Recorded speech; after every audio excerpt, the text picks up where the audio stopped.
মৃত্যু এক অনিবার্য সত্য। মৃত্যু থেকে কেউ বাঁচতে পারবে না। ইসলামী বিধান মতে মৃত ব্যক্তির দেহ দাফন করা হয়। মৃত্যুর পর থেকে কিয়ামত পর্যন্ত সময়টুকু মানুষ কবরে অবস্থান করবে। ইসলামী শরীয়তের পরিভাষায় এই সময়কালকে আলমে বারজাখ বা অন্তর্বর্তীকালীন সময় বলা হয়। কবর জীবনের প্রথম ধাপ হল ফেরেশতাদের জিজ্ঞাসাবাদ। হযরত আবু হুরায়রা রাদিয়াল্লাহু তাআলা আনহু থেকে বর্ণিত, রাসূল সাল্লাল্লাহু আলাইহি সাল্লাম বলেছেন, যখন মৃত ব্যক্তিকে কবরে রাখা হয় তখন কালো বর্ণের এবং নীল চোখ বিশিষ্ট দুজন ফেরেশতা তার কাছে আসেন এবং তাকে উঠিয়ে বসান। তাদের মধ্যে একজনকে মুনকার এবং অন্যজনকে নাকির বলা হয়। কবরে প্রত্যেক মানুষকে তিনটি প্রশ্ন করা হবে। তা হল, তোমার রবকে, তোমার ধর্ম কি, তোমার নবীকে। এইসব প্রশ্নের উত্তরে মুমিন বান্দা বলবে, আমার রব আল্লাহ, আমার ধর্ম ইসলাম এবং আমার নবী হযরত মুহাম্মদ সাল্লাল্লাহু আলাইহি ওয়াসাল্লাম। অতঃপর মহান আল্লাহর নির্দেশনা অনুযায়ী তার জন্য জান্নাতের বিছানা বিছিয়ে দেওয়া হয় এবং তাকে জান্নাতের পোশাক পরিয়ে দেওয়া হয়। এছাড়া তার জন্য কবর হতে জান্নাতের দিকে একটি দরজা খুলে দেওয়া হয়। ফলে তার দিকে জান্নাতের কোমল হাওয়া ও সুগন্ধি আসতে থাকে। আর যারা পাপী, গুনাহগার ও অবিশ্বাসী তারা প্রশ্নের উত্তরে বলবে, আমি কিছুই জানি না। তখন মহান আল্লাহর নির্দেশনা অনুযায়ী তার জন্য জাহান্নামের বিছানা বিছিয়ে দেওয়া হয় এবং তাকে জাহান্নামের পোশাক পরিয়ে দেওয়া হয়। আর তার জন্য কবর হতে জাহান্নামের দিকে একটি দরজা খুলে দেওয়া হয়। তখন তার দিকে জাহান্নামের আগুনের উত্তাপ আসতে থাকে। এছাড়া তার কবরকে এত সংকীর্ণ করে দেওয়া হয় যে তার একদিকের পাঁজরের হাড় অপর দিকের পাঁজরের হাড়ের মধ্যে ঢুকে যায়। অতঃপর তার জন্য একজন ফেরেশতা নিযুক্ত করা হয়, যার হাতে একটি লোহার হাতুড়ি থাকে। যদি এই হাতুড়ি দ্বারা কোনো পাহাড়কে আঘাত করা হয় তাহলে পাহাড়ও ধুলোয় পরিণত হয়ে যাবে।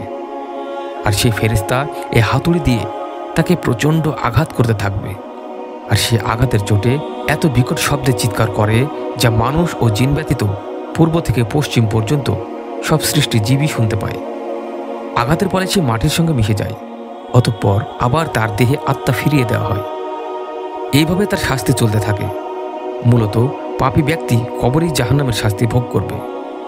রাসূল সাল্লাল্লাহু আলাইহি সাল্লাম বলেছেন, কবর হলো জান্নাতের বাগানসমূহ থেকে একটি বাগান কিংবা জাহান্নামের গর্তসমূহ থেকে একটি গর্ত। হাদিসে বর্ণিত হয়েছে, রাসূল সাল্লাল্লাহু আলাইহি সাল্লাম বলেছেন, কবর হচ্ছে আখিরাতের সর্বপ্রথম মঞ্জিল।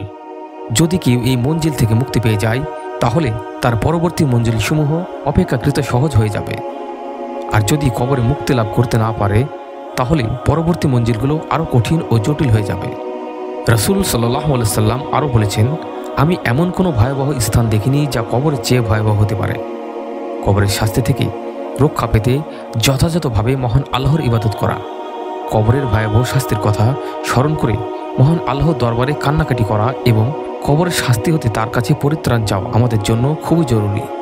হযরত উকবা ইবনে আমের রাদিয়াল্লাহু তাআলা আনহু থেকে বর্ণিত, তিনি বলেন, রাসূল সাল্লাল্লাহু আলাইহি সাল্লাম বলেছেন, নিশ্চয়ই দান সদকা দানকারীকে কবরের উত্তাপ থেকে রক্ষা করবে। আর মুমিন ব্যক্তি কিয়ামত দিবসে আল্লাহর আরশের ছায়ায় অবস্থান করবে। বিভিন্ন দোয়ার মাধ্যমেও জাহান্নাম ও কবরের আযাব থেকে মুক্তি লাভ করা যায়। রাসূল সাল্লাল্লাহু আলাইহি সাল্লাম তার উম্মতদের জাহান্নাম ও কবরের আযাব থেকে পার হওয়া যাওয়ার জন্য বিভিন্ন দোয়া শিখিয়ে দিয়েছেন, যা বিভিন্ন হাদিসে বর্ণিত হয়েছে।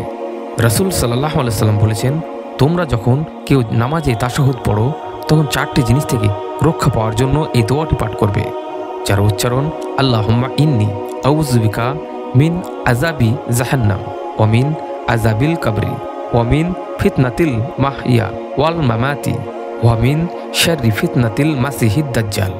যার অর্থ, হে আল্লাহ, আমি আপনার কাছে জাহান্নাম ও কবরের আযাব থেকে, জীবন ও মৃত্যুর পরের ফিতনা থেকে এবং দাজ্জালের ফিতনা থেকে আশ্রয় প্রার্থনা করছি। মহান আল্লাহ সব মুসলিম নারী পুরুষকে কবরের শাস্তি থেকে রক্ষা করুন, আমিন। আশা করি ভিডিওটি যদি ভালো লেগে থাকে চ্যানেলটি সাবস্ক্রাইব করে আমাদের পাশে থাকুন পরবর্তী ভিডিও পাওয়ার জন্য। সবাই ভালো থাকবেন এবং সুস্থ থাকবেন। আল্লাহ হাফেজ।